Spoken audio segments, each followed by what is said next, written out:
Hi, I'm Conrad White, here to present Success Council's 14th episode on the illusion of choice. In this video, we will explore the faux choices created in our everyday world. From major industries to media to politics, we are really only given the appearance that we are making an independent choice that actually matters. In reality, whoever we vote for, whatever we buy, and whatever we choose really only leads us to one thing. So let's dive in. Let's start with our food.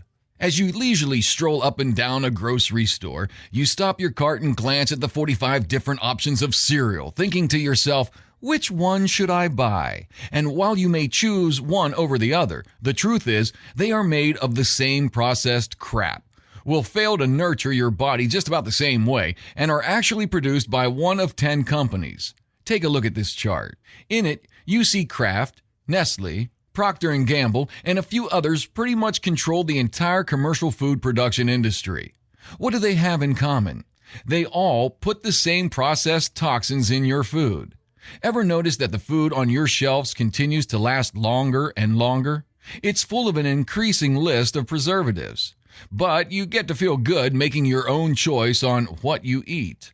The fact is, it's an illusion, and it doesn't stop there. Moving on to the media. All of the things that are important reduced in choice. Newspapers in a city, how many? Used to be 3, 4, now it's 1 or 2 that are owned by the same people, and they also own a radio station. Only 6 major media companies dictate about 90% of the television, radio, newspapers, and other media we have access to. In less than 30 years, the number of companies providing us with our media has dropped from 50 to just 6. The 6 companies consist of GE, News Corp, Disney, Viacom, Time Warner, and CBS. If you're wondering who owns the major networks, it's CBS, of course. GE owns NBC, News Corp owns Fox, and Disney owns ABC. And one thing that these news channels have all agreed on, they will report whatever the government and big interest groups, i.e. the war machine, allows them to report. For example, during the Vietnam War, journalists reported cold, hard facts. They showed our young men dying and the reality of war, a truth that swayed public opinion and put a stop to the unjust Vietnam War. Dean Rusk, U.S. Secretary of State, once said, "This was the first struggle fought on television in everybody's living room every day. Whether ordinary people can sustain a war effort under that kind of daily hammering is a very large question." Today, although our servicemen and women are dying every day, and we still have thousands of troops in Afghanistan, Iraq, and other war zones around the world, the media has stopped covering the wars. In fact, the Bush administration banned the U.S. media from showing coffins or other signs of American casualties. And although Obama lifted the ban in 2009, media coverage of casualties has remained non-existent. In some cases, Western reporters were fired or disciplined due to their actions in covering the war. For example, Peter Arnett, an NBC and National Geographic correspondent, was fired for giving an interview with Iraqi officials in which he questioned the United States' role and said the first war plan had failed. During the U.S. attack on Iraq, 80% of Fox News viewers and 71% of CBS News viewers believed one of the following false facts. 1. Iraq gave support to al-Qaeda. 2. Saddam Hussein was personally involved in the September 11th attacks. Or 3, Iraq had weapons of mass destruction. Both of these news agencies had their ratings increased by over 200% after the war began. In 2003, a study released by Fairness and Accuracy in Reporting stated the network news disproportionately focused on pro-war sources and left out many anti-war sources. They also underreported civilian casualties, which are somewhere between 100,000 and 650,000. No one really knows. Point being, they are all the same. They may hoot and holler for a left-wing agenda or a right-wing agenda, but the truth remains. We are all being played by the same small group of people. The saddest example is our politics. If we look at the recent election, it is abundantly clear that never before have 2 candidates been alike on so many issues. They both are funded by big banks like Goldman Sachs. Both are for bigger government. Both support unconstitutional indefinite detention of Americans. Both support undeclared wars abroad. Both are for bailing out giant corporations that need to fail. Obama is Romney. Romney is Obama. It didn't matter. The reason we were all sent off to the voting polls was to give the illusion of choice. Forget these foolish elections. The owners of this country don't care about the poor in general. Owners of this country? What are we going? But is this Karl Marx talking to me? The owners of this country are the voters of this country. You're wrong about that, my friend. Aren't the owners of this country the voters in this country who elected George Bush? No, they're not. Listen, politics, these elections are a charade. It is a charade. Okay. It is, they are meant to, well, I'll tell you, listen, just listen for a minute. Learn a little something. The elections and politicians are in place in order to give Americans the illusion that they have freedom of choice. You don't really have choice in this country. Give these people a voting day every year so that they'll have the illusion of meaningless choice. Meaningless choice that we go like slaves and say, oh, I voted. The limits of debate in this country are established before the debate even begins, and everyone else is marginalized and made to seem either to be communists or some sort of disloyal person. A kook, there's a word, and now it's conspiracy. See, they've made that something that should not be even entertained for a minute, that powerful people might get together and have a plan. Doesn't happen. You're a kook. You're a conspiracy buff. Conspiracy buff. Okay. Not as a result of a conspiracy, but because... You don't need a formal conspiracy. Right. When interests converge, these people went to the same universities and fraternities, they're on the same boards of directors, they're on the same country clubs, they have like interests, they don't need to call a meeting, they know what's good for them, and they're getting it. And there used to be 7 oil companies, there are now 3, it will soon be 2. The things that matter in this country have been reduced in choice. There are 2 political parties, there are a handful of insurance companies, there are about 6 or 7 information things. But if you want a bagel, there are 23 flavors because you have the illusion. You have the illusion of choice. Right. You don't get the real important choice. There's no freedom of choice. That's a great point. This is something Ron Paul has been saying for years. Can you name names? Who's blocking it? Well, I don't know the individual, but I would know one thing. If Obama wanted change and change of the system, at least exposure, he could do something. But you know, he got nearly $1 million from Goldman Sachs. So we don't expect anything from the administration. The same people, you know, whether this to me is a perfect example of my argument that I've made, and I think you generally agree with it. There's not a whole lot of difference between the 2 parties. No. You know, they're owned by the same people. You take this Goldman Sachs issue.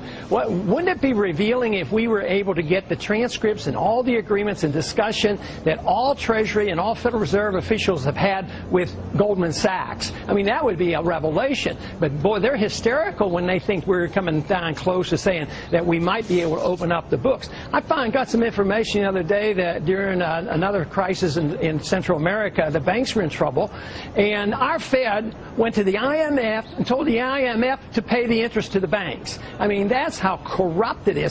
And the whole thing is as this system continues to falter, they're not going to give up. They're going to move all these shenanigans over to the IMF. They're going to have a world organization. So the powerful elite then will have a world currency. That's what they're being planning for right now. So we as a people really have to wake up. My effort is exposing the Fed, opening up the books. The American people want it, and we have both Republicans and Democrats demanding it. But you made the right point. How are we going to get the leadership to do what the American people are demanding? How much time do we have, Ron? That is hard to say. Timing is really tough in Austrian economics. We know what the inevitable outcome will be. But I would guess it's just a few more years. I would think the handwriting will be clearly on the wall before Obama finishes his first term, which means the next shoe is the crisis in the dollar, the value of the dollar, not just the financial system. We will see high inflation rates soon. Congressman Ron Paul, thank you very much, sir. So what if? What if that establishment doesn't want and doesn't have the consent of the governed? What if the 2-party system was actually a mechanism used to limit so-called public opinion? What if there were more than 2 sides to every issue, but the 2 parties wanted to box you into a corner, one of their corners? What if there's no such thing as public opinion, because every thinking person has opinions that are uniquely his own? What if what we call public opinion was just a manufactured narrative that makes it easier to convince people that if their views are different, then there's something wrong with that, or there's something wrong with them? What if the whole purpose of the Democratic and Republican parties was not to expand voters' choices, but to limit them? What if the widely perceived differences between the two parties was just an illusion? What if the heart of the government policy remains the same no matter who's in the White House? What if the heart of government policy remains the same no matter what the people want? What if those vaunted differences between Democrat and Republican were actually just minor disagreements? What if both parties just want power and are willing to have young people fight meaningless wars in order to enhance that power? What if both parties continue to fight the war on drugs just to give bureaucrats and cops bigger budgets and more jobs? What if government policies didn't change when government leaders did? What if no matter who won an election, government stayed the same?